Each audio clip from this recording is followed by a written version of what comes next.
Hey guys, can you really believe that we're in another year already? It's crazy how quickly time is going, and I feel like I'm getting older and I feel like life is changing. That's the nature of life, like we evolve, we change, and we have to kind of go with the change rather than trying to control or stay in the time. In today's episode, that's what I want to speak about. I want to speak about control, and I want to speak about change a little bit as well. As of recently, I've had different perspective changes, and one thing about me, I am an absolute control freak. I like to have a level of control when it comes to change. Because I have anxiety, because I'm a perfectionism, and because I experienced a lot of chaos and instability as a child, it means that now as an adult, I'm trying to control everything around me, everything that happens to me, and the experiences and outcomes that I have. And it has been a difficulty for me to deal with the aspects of life in which I cannot control, or to deal with the situations that happen or the people that I can't change. There's so much things that have happened in my life that remind me that I am just not in control. That's been a hard pill for me to swallow because I'm a control freak. So why would I not want to be in control? Like, why can I not control this? Why can I not make sense of this? Why can I not have an outcome for this or a solution for this or understanding? Why can I not know why? Like, that's the way that my mind works. So I'll give you an example. So anyone who's close to me knows I have generalized anxiety. I have OCD, which is obsessive compulsive disorder. But I also have health anxiety, which is a specific type of anxiety which is related to your health, obviously. Someone who can ruminate on your health, on physical symptoms and sensations that you get, and you overthink and you become very anxious. And that's how I've been for years. One of the ways in which I decided to take control of my health anxiety was taking control of my health and my body, my physical and spiritual well-being. I'm very particular about the things that I put into my body and what I do, and just in terms of looking after myself basically, and that has helped me to take control of my health anxiety. But there's things that have happened like on a physical level for me that has been outside of my control. So a few months ago I actually found a lump in my breast.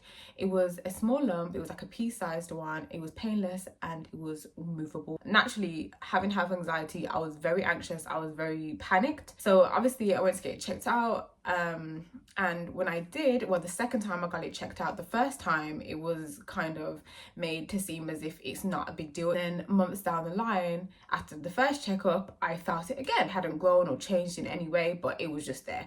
So that's when I was like, okay, this could be something more serious. I need to get this checked out. Again, health anxiety through the roof. I go get that checked out. The doctor obviously was concerned about it because she could feel it. And then she decided to put me on like a urgent referral, for like a 2-week urgent referral to the breast clinic in the hospital, or like a treatment center. So then I literally was seen within like 3-4 days at the breast clinic. I got an ultrasound done, and the ultrasound, the doctor was able to tell me there and then that he doesn't see anything serious. It actually looks like an adenoma, which is like a benign tumor that is common in young women that we can grow in our breasts. So I got my biopsy results back, and again they confirmed that it was benign. I have health anxiety, but I've tried my best to control my health and my physical body to the best of my ability. I mean, I could probably do more things, I could decrease stress a little bit. I've just done my best in, the capacity that I've been able to do it. The other side of my perspective was the grateful side of it, the gratitude that I had, that it's not detrimental, it's not life-threatening. And I'm thankful to God about that, because, you always want the best possible outcome regardless. So I was happy about that. But the side of me that is a control freak was very frustrated. But then it made me think, you can't control everything.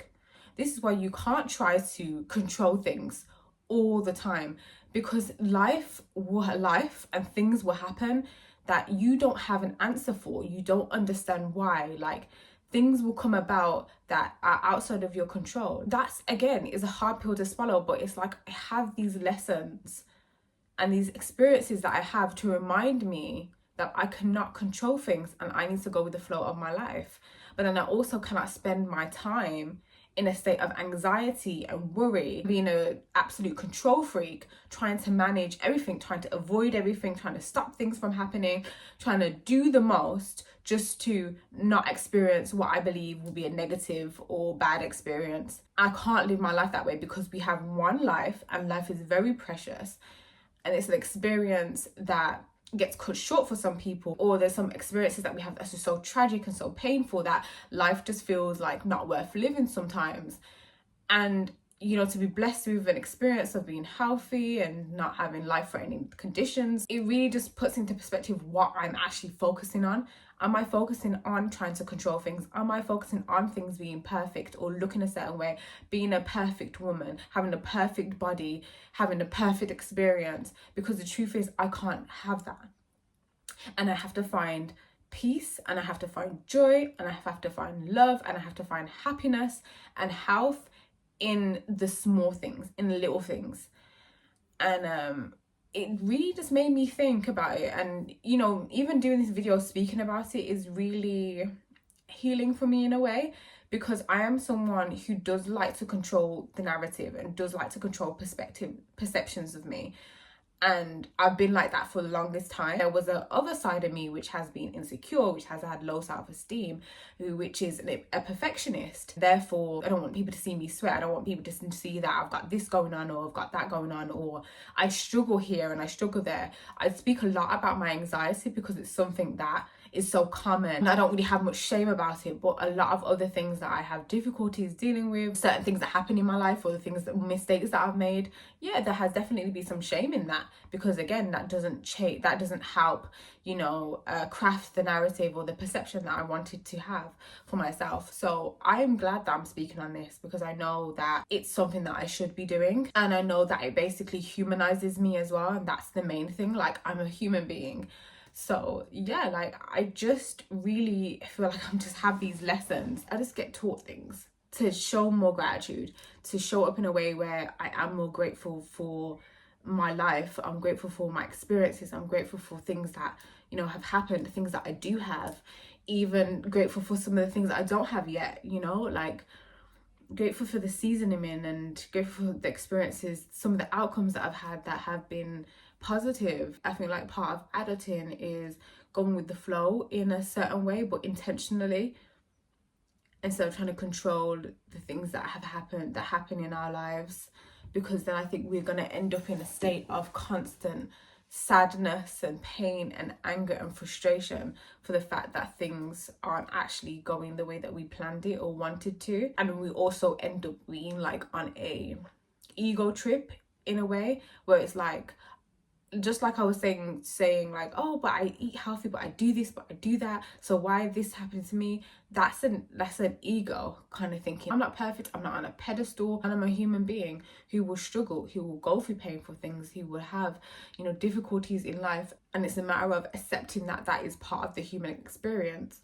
So it's just a revelation that I was having. It's just something that I've been thinking about, and it's something that it's been really on my mind. Going forward, my perspective is definitely like decreasing my ego, taking my ego out of it straight up, and understanding that I just can't control every aspect of my life, and I could just do my best to control what I can control, and thinking more with a grateful mindset, the qualities, the strength that God has put into me, like my purpose, my passion, my path, like, yeah, focusing on those things. What an interesting start to 2025. Just, you know, learning new information, having a renewed mindset towards myself and towards life. So I wanted to share that with you guys. I wanted to bring you in to that and to my recent experience. I also just want to encourage you guys as well, whilst I'm on here, women, especially Black women, also men too, to check your breast. Men, check your chest area, and ensure that you advocate for yourself, that you understand your body. Even if you don't understand something, or you feel something that seems a little bit confusing, or you're unsure whether it's this or it's that, then still get it checked, because having that knowledge of your body is still powerful. Understanding things, what's going on in your body and how you feel within yourself on a physical level, is still very powerful. Even if it's news that you didn't want to hear, even if you'd rather have not heard it, it's still empowering to feel on top and knowledgeable and in some level of control of your body. So I definitely want to encourage that. And men too, guys, you're susceptible to it if you're watching, but check your chest area as well. It's rare for men, but it does happen. But especially Black women, like, please. There's a lot of statistics about Black women.